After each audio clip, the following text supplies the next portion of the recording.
Okay, today we're going to look at the second derivative test, which refers to concavity and inflection points. Concavity and inflection points.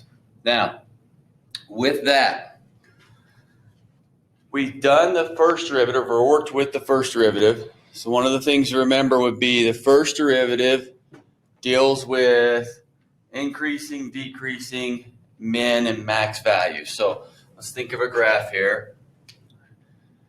Let's see if we just had a basic like parabola. Get a different marker that's working here. Here, parabola. All right, there we go. So here's what we've seen. Graph's decreasing. All right, so we're decreasing, and then it's increasing. So that means that we had a min, relative min, absolute min. It doesn't really matter, but we know it's a min for that piece. All right. That being said, if I expand it out a little further, so a larger graph, for example, we'll see increasing, decreasing, increasing, decreasing, min, a couple of maxes there. All right, that should look really familiar to us. Now we're going to switch this to concavity and inflection points. Concavity refers to the curvature of the graph, where the curvature is. Last time you would have seen anything about concavity would have been old geometry stuff, something like we would say concave in or concave out. So for example, you would have, this would be concave in versus concave out, something like that.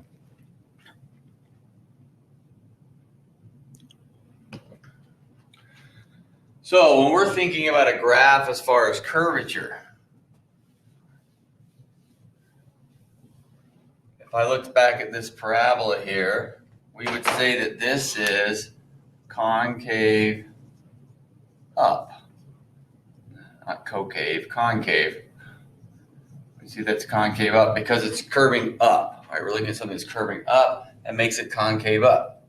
So then if I look at this graph right here, here's concave down, concave up, concave down. So concave down, because again, look at the curvature. We can see something's kind of hooking down here. So it's moving in that downward motion. I know it's increasing and then decreasing, but the curvature is down. Okay. Curvature's up, curvature's down. Do there. If I had something like, let's look at like a basic cubic graph here. And we've seen some cubic graphs where they have the larger mins and maxes in there, but this is still our basic cubic graph. Right here would be concave down because we see it hooking down. And then this part, it's curving or hooking up. This would be that concave up. It's the way the piece of that graph looks. An inflection point refers to where the concavity changes. So if it goes from concave up to concave down, there's an inflection point. If it goes from concave down to concave up, there's an inflection point. So that means right here, now I don't have any numbers on this graph, so I don't have the exact location, but where it's changing from down to up, this is what we call an inflection point, because it changed from down to up. Any concavity change. This graph does not have an inflection point at all. It never changes concavity. It's always concave up. There's no change in it. So no inflection point, and that's okay. This graph, it does change from concave down. Now it's concave up. So somewhere right in here is an inflection point. And again, I'm saying somewhere right in here. We know it's roughly in the middle, but without an equation or numbers, I can't give an exact value, but I'm just saying, hey, the point where it's changing, that's where the inflection point would be, which means there's another inflection point over on this side. So inflection point there and there, because again, it's switched concavity. So anytime it switches concavity, we have that inflection point. What's going to help us find these intervals and such is going to be the second derivative. We're going to look at it the same way we did the first derivative. We're going to find critical numbers. So we need critical numbers, we need intervals, we need to test, and that tells us the concavity. So our process will be critical numbers of second derivative, and we're going to set up our intervals, and then we'll test. Right, and everything's coming off that second derivative. So what I'm going to take a look at is these problems from this worksheet here. Here's my first one, f of x, 6x squared plus 3x minus 8. And if I'm looking at this particular function, what I want to determine is the concavity and the inflection points. I want to know if it's concave up, concave down. If there's a change, that means there's an inflection point. And a graph like this, you should recognize that's a parabola that opens up. So it's going to be concave up. But let's work through the math to see why it's concave up, or how the math, that second derivative that is showing it to us. So I'm going to take the first derivative. First derivative is 12x plus 3. Nothing new as far as taking the derivative.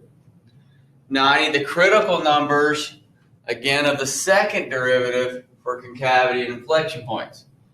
So f double prime would just be 12. So critical numbers, review, would be where the derivative is undefined or the derivative is equal to 0. There is nowhere that derivative is undefined. 12 is an actual number. And there's also nowhere where it's equal to 0. So I don't have an x left here to even solve for. That means there is no critical number. That means whatever's going on is happening in the interval negative infinity to infinity. There's no change. So it's either going to be concave up throughout the whole thing or concave down. There's no critical number to split up the interval. So the difference between this versus what we were doing last time is simply that we're looking at the critical numbers of the second derivative, not the first. Here's my interval. I'm going to test. Remember, I can test anything in the interval, and I'm going to test it in the second derivative. So I'll go f double prime of 0. Well, that's greater than 0 because it's 12. It's always 12. It's not changing. There's no x to substitute for it. So it's always going to be 12, which is always positive, which means that it is concave up on that interval, negative infinity to infinity. Concave up because it's greater than 0. Let's get one that has some changes in here. Let's go f of x equals negative 5x cubed plus x squared plus 8x minus 5.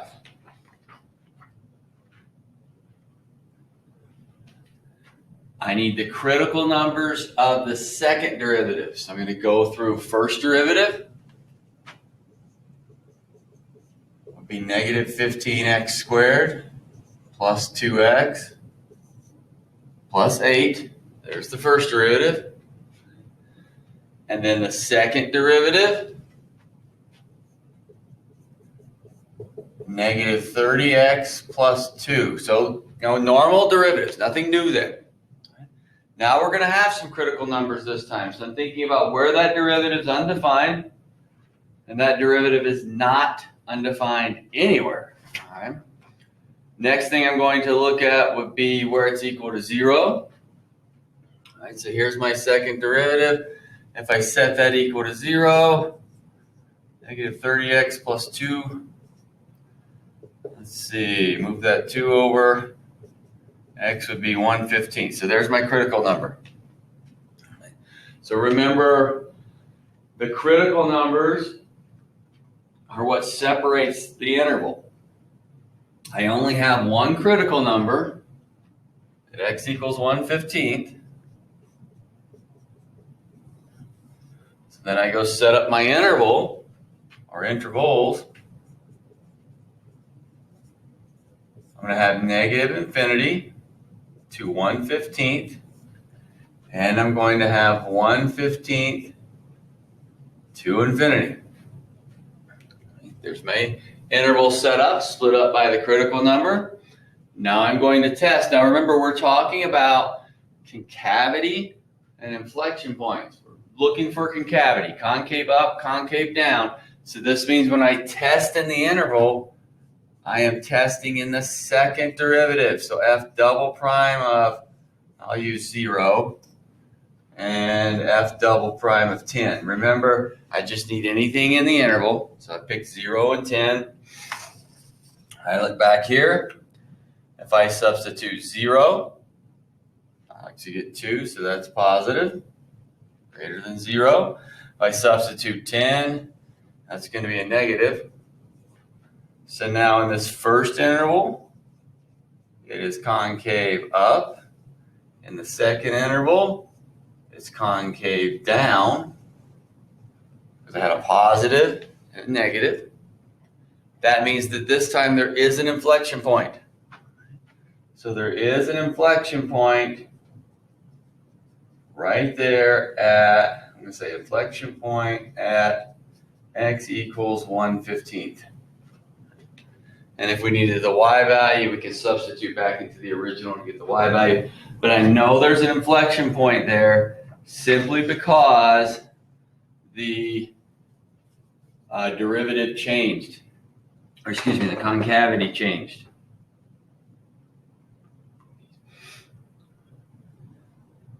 So let's look at a trig one here. Erase this.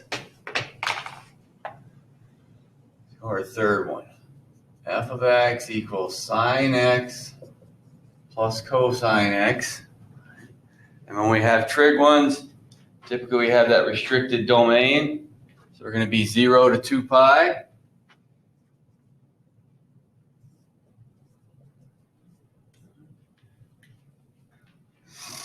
So critical numbers of the second derivative, f prime. So that would be cosine x minus sine x. F double prime, negative sine x minus cosine x. There's my second derivative. And I'm looking for where this second derivative is undefined or equal to 0. Not going to be undefined anywhere. Sine and cosine graphs aren't undefined. Equal to 0, let's take a look. So if I did negative sine x minus cosine x equals 0, that would be negative sine x equals cosine x. Now the only time that sine and cosine are equal would be at the reference angle of pi force. It's the only time they're equal. So they would actually be equal at pi force and, well, 5 pi force in the third quadrant. Now this particular one says one of them is negative. And it wouldn't matter if I move the negative to this side or not. The negative can be on either side. The point is, they're different signs. Okay? So they're going to be that same value, but they are different signs. So that's going to mean quadrant 2, which is 3 pi force, and quadrant 4, which is 7 pi force. There are my critical numbers. There's my two critical numbers for this. 3 pi force and 7 pi force. Again, pi force, they're going to have the same value. There's that reference angle. They're opposite signs. That's telling me quadrant 2, quadrant 4. There's my 3 pi force, 7 pi force. I set up the intervals.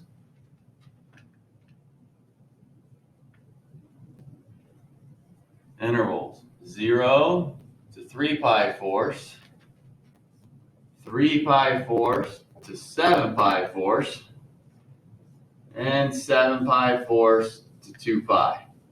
All right, there's my three intervals. Then I go to test in the intervals. So I'm going to test in the first one anything between 0 and 3 pi fourths, and I'm testing in the second derivative. So I'm going to say f double prime of pi halves. That's between 0 and 3 pi fourths. 3 pi fourths and 7 pi fourths. I could test pi in there, f double prime of pi. And then 7 pi fourths to 2 pi. Let's see, I can do 11 pi 6. Get me up in that area. All right, so the pi halves. Looking right here. Negative sine of pi halves would be, sine of pi halves is 1, so that's negative 1 minus 0. Negative 1 less than concave down. Pi. Sine of pi is 0. So that first half's gone. Cosine of pi is negative 1. So we'd have minus. And negative 1 is a positive 1. Greater than. Concave up. 11 pi 6. Sine of 11 pi 6 is, I'll write it out over here. This one's a little harder than the pi halves and the pi. Let's see. Sine of 11 pi 6 would be negative 1/2. Cosine of 11 pi 6 would be positive root 3 over 2. So we're looking at a positive half minus root 3 over 2, and that's negative. Now, without my calculator, I don't know how negative, but I know root 3 over 2 is larger than 1/2. So if I subtract them, it's going to give me a negative. That's all I needed was positive or negative. Concave down. Now that means I do have inflection points. So I have an inflection point right here and right here. So I'm going to say inflection points at x equals 3 pi fourths and x equals 7 pi fourths. Again, inflection point because the concavity changed. If there was no change in the concavity, no inflection point, but it is changing. It went from concave down to concave up, and then went from concave up to concave down. Where the concavity is switching, right here at these critical numbers, that's going to be where the inflection points would be. Working through the second derivative test for concavity, pretty similar process to that first derivative test for increasing, decreasing. All right, so critical numbers, intervals, test. So just to kind of remind here. First derivative, critical numbers. First derivative critical numbers, this gives you intervals of increasing, decreasing, and min or max points. That was what the first derivative critical numbers did. Second derivative critical numbers. Second derivative critical numbers.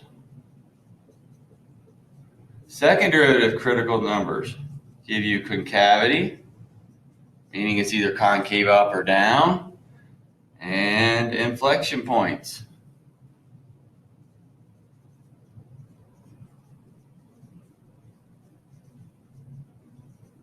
Those are the two things that the second derivative critical numbers give you.